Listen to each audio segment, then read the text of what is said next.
Hi, everybody. This is Andrea Paquette. I am president and co-founder of Stigma-Free Mental Health Society. Welcome to our podcast, Stigma-Free Voices, which you can find on Spotify, on our website, YouTube, and live on Facebook. And often, yes, we're also on LinkedIn. So please do have a watch. Welcome. And today I am so thrilled to be sitting here virtually with Kat Miller. How are you doing today? Where are you tuning in from? I am in Chicago, and it's awesome to see you again. I'm really excited to connect. Yeah. It's amazing to have you here. We met at the Real Mental Health Foundation's New York Summit, and I felt a real connection to you right away. I think the work that you're doing is truly inspiring, and I can't wait to dive in. But I thought, as the first and foremost, I could share your bio. Does that sound okay? Thank you. Absolutely. Okay. So, Kat Miller is an executive leader, investor, and founder dedicated to advancing authentic, stigma free conversation about mental health. Well, we have a lot in common already. She is the founder of ThisWayUp, which is a mission driven platform focused on empowering women and teens as they navigate well being. ThisWayUp is an open and accepting community of women who share their own mental health struggles. It also offers science backed tools so everybody has a place to start moving forward on their own well being journey. And most especially, so nobody feels alone.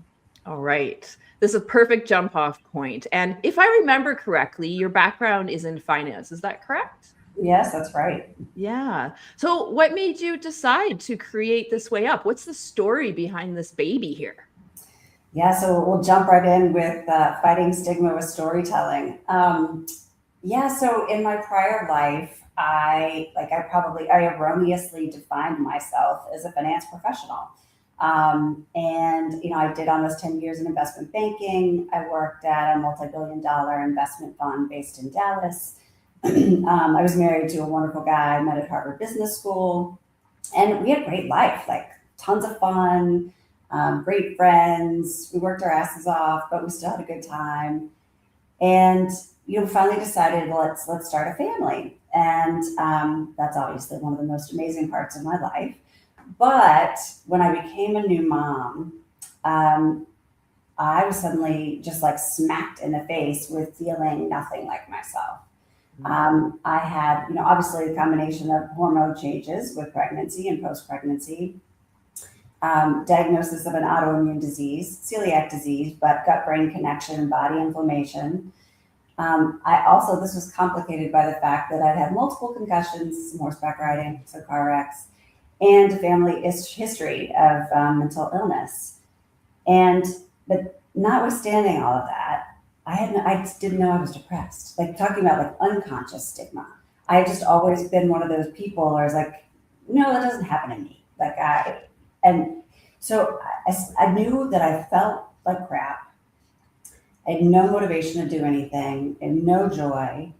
And for me, like I guess I never really considered self-harm, but there were many times where I had the thought, you know what, if I just go to sleep and don't wake up, that's really not the end of the world. It wasn't until I actually met with a doctor, because I was convinced that this must be like a physical ailment. Like I had celiac disease, and when I figured that out, I felt a little better. I was like, this must be physical. And so I told him, I was like, here's what's wrong with me. He's like, Kat, no. And he's the first person who said to me, he's like, is there any chance this could be mental? And at first, I have to tell you, I was like, no, what is this guy saying? Like, I feel this in every inch of my body. But finally, I realized that I was really depressed. And I think the good news was, I was like, well, this is unacceptable. And so I became like a self-proclaimed mental health biohacker. There's probably not much out there, even like loosely associated with well-being, that I haven't tried. And as I was on my like biohacking journey and trying to feel better, we learned that our daughter was also struggling with anxiety, which is a whole other story as a parent. But, just finally along my journey, I got to the point where I was like, wait a second, instead of just fighting for my own mental wellness every day, maybe there's something I can actually do to help other people out there, so that they don't feel alone, so that they have a sense of community, and so that they have a place to start. And so that was the genesis for This Way Up. And we went live, our website went live July a year ago. So it's been an amazing journey. So This Way Up is what, an app or a website? Like, what is the delivery and what does it look like? Yeah, so there are two different things, but the primary one is a website, thiswayup.life. And like you, we know how vital stigma is in the mental wellness space, and the power of storytelling to combat that. I think it was at the Real conference I was on a panel, and Margaret Hines was the moderator. She mentioned that storytelling was 12 times more impactful than any data or anything you could read.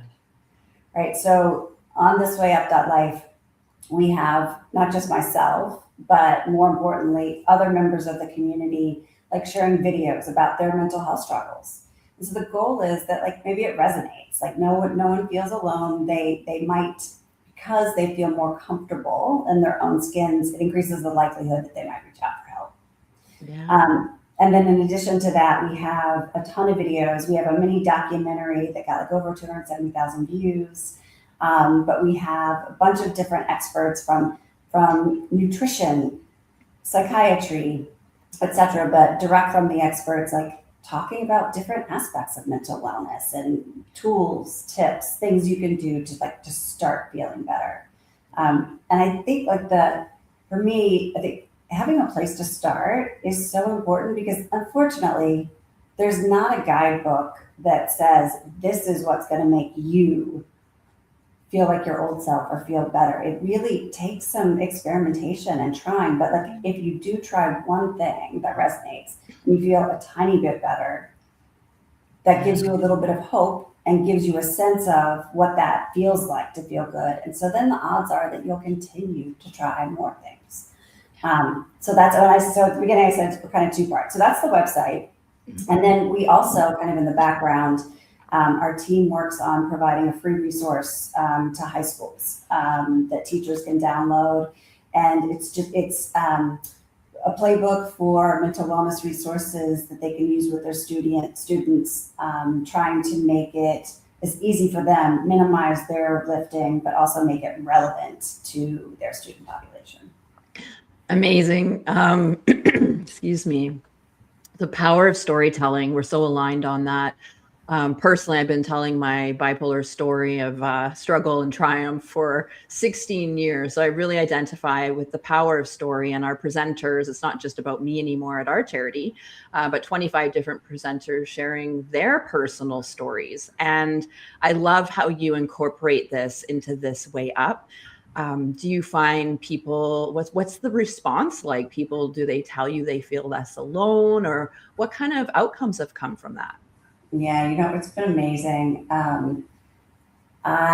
So when we released the mini documentary, which has, lots of clips of me sharing my story, afterward, the people, some of whom I didn't know, I knew they were in my life, but not very close, and to come up to me with tears in their eyes and say, thank you for doing this. It really resonated. That it makes it all worth it. Amazing. So you mentioned your daughter struggled with anxiety, and as a parent, are there any key things that would be helpful for parents to know with their own children, like what was helpful on her journey, anything like that? Yeah, definitely. And as we talked about, each individual is so different, right? Each child is different. Each parent is different. For us, I think one of the biggest lessons was, going back to, I defined myself as this finance professional. My husband and I were both kind of significant micromanagers, right? We thought, we know how to do everything. We'll just set it up for her, tell her how to behave, how to handle all the situations. And for us, one of the biggest learnings was that by doing that, by micromanaging her, we were unconsciously communicating to her that we didn't think she could handle the world. We didn't think she would be able to fail and thrive on her own. And so we had to like drastically change our parenting style to allow her like to know like, yes, we have the confidence in you. You can try this and it's okay if you fail. We know you can get back up. So that was the biggest thing for our personal journey. Oh, I love that. And showing your child that you trust them. Yes. Yeah, and I think that piece is lost so often. So what about you? Just a little more about you. What kind of strategies do you use that you advocate for that have been helpful to your own mental health? It's such a good question. I actually, maybe it's embarrassing, but I have a list of maybe like 50 different things literally that I've tried over the course of the years. But if I have to say, like, if I had my perfect day where I could do exactly what I wanted to set myself up for success in mental wellness, sleep, of course, like vital. We all know this, but good night's sleep. When I get up, I like to do a very brief, like 2 minute gratitude journaling. So I'll write down 3 things I'm grateful for, and that just gets your brain, it's like cognitive behavioral therapy, right? It gets your brain focusing on the positives, the gratitude. And like there's so many studies that show this not only impacts your brain, but like your whole body, your physiology. So I'll do that. I'll set my intention for the day.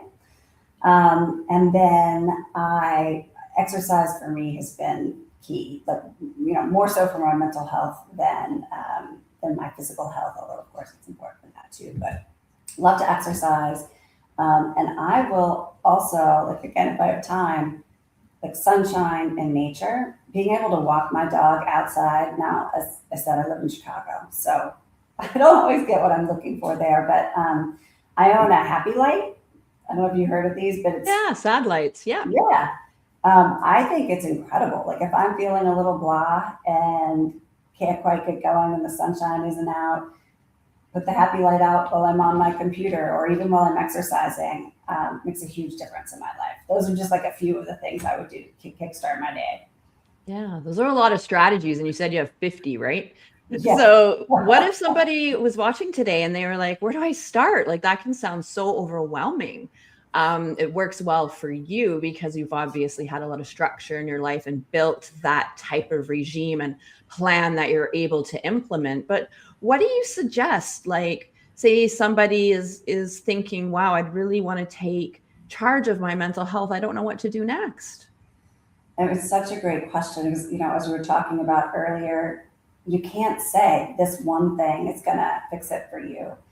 So I think you have to be willing to put in a tiny bit of exploration. And there, go to ThisWayUp.life, go to other places too. But I would say first, like step one is find something that really resonates with you, right? Because this is your life. It's something that's supposed to make you feel better. It's got to resonate. Whether it's music or yoga or exercise, any of the things I mentioned, holistic foods, community, so important. But I would suggest just finding the thing that seems like an easy step that you could easily fit into your life that feels like it really resonates with your personality. Yeah, I find I always tell people about the foundation of sleep. And you mentioned that and how that is the foundation of mental health, in my personal opinion. That's the one place to start as well, right? Is just getting those routines down. Definitely. Yeah. Absolutely. Okay. So let's specifically talk about women's mental health. And do you think we still struggle to talk about it openly and how it's unique? I think unfortunately, maybe the younger generations are doing a little bit better, which I hope, and that's the case. It seems like there's some indication of that. But I think, especially along the hormonal side of issues, right, where like PMS, pregnancy, postpartum, perimenopause, and menopause, like these are things that are like starting to come to the forefront. Like Halle Berry did an amazing menopause video. There's definitely more conversation about it now, but that has been one area that just, if you think about, like, if I think about my mom, and she didn't talk to anybody when she was going through some of these things, right? Like it's such a huge thing. And then even on the non-hormonal side, I think so many women were such nurturers, right? We're taking care of our family. our children, our furry children, significant others in our lives. And it's so easy to get caught up in the to-do list and the taking care of other people without remembering to like stop and do some self-care, because like it's like the airplane situation, right? You've got to put on your own oxygen mask before you help the person beside you. You gotta like, not feel bad about taking a minute for that self-care.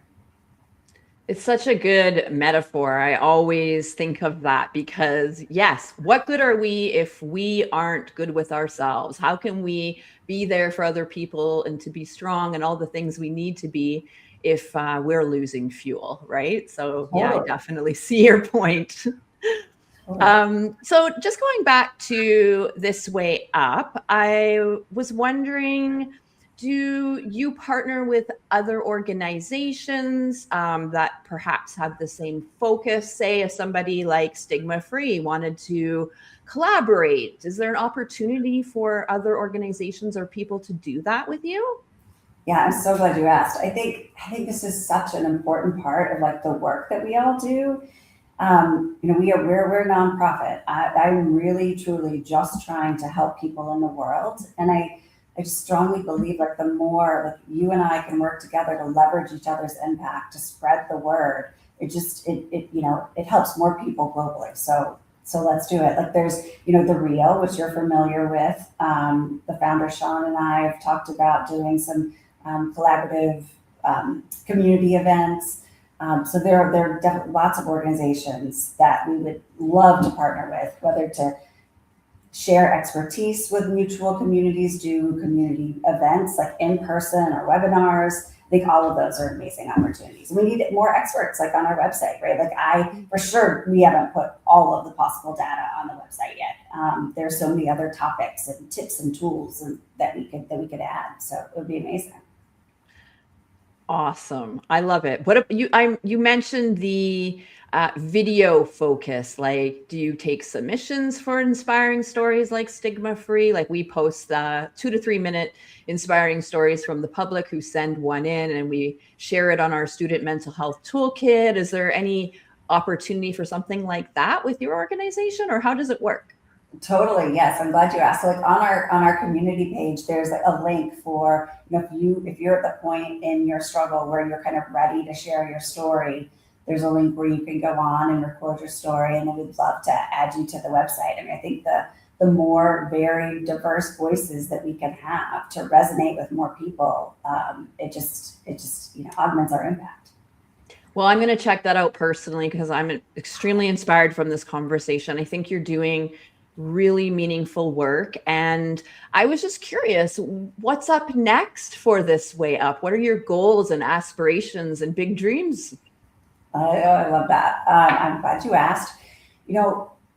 Again, thinking about increasing impact, I think, not to be selfish, but we'd love to both broaden and deepen our impact, right? So one, just letting more people know that the resources are there, they're available, and the stories are there, and the community is there as a comfort and as a place, to start if you're trying to find something to feel better.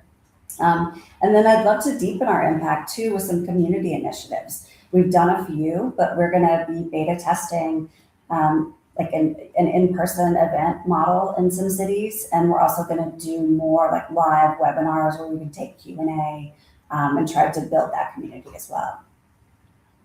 Amazing. Well, I have to say, I'm so happy that we connected again. Where can people connect with you, find out more about your organization, your website perhaps, and if you could share that, that would be wonderful. Yes, absolutely. Feel free to email us at hello@thiswayup.life.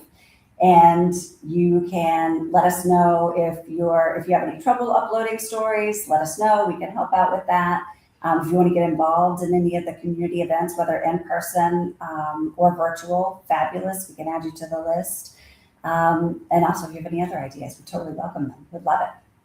Great. And as a concluding question, what is a message you would like to get out there for people who may be struggling with anxiety like your daughter did, and perhaps identify with the fact that women's mental health is often overlooked, in my opinion, And maybe there's some kind of message you can share? You know, there's, for anyone struggling, it is, it's ultimately gonna make you stronger. There's a community of people supporting you, you know, whether it's This Way Up or within your own personal circles, there are women there who are ready to be there to hold you up. And if you're willing to just put in a little bit of the work, like, we can get through this together. Amazing. Thank you so much, Kat. I really enjoyed our conversation today. And yeah, I hope everybody has a great rest of their week. It's coming to an end pretty close here. And if you are watching this live, or if you see it on Facebook or LinkedIn, etc., please do hit a share. We would really appreciate it at the Stigma-Free Mental Health Society. And again, stigma-free voices. If you feel you have lived experience, passion, a professional connection to mental health, please do reach out to us, and please have a stigma-free day. Thank you so much, and take care. Thank you.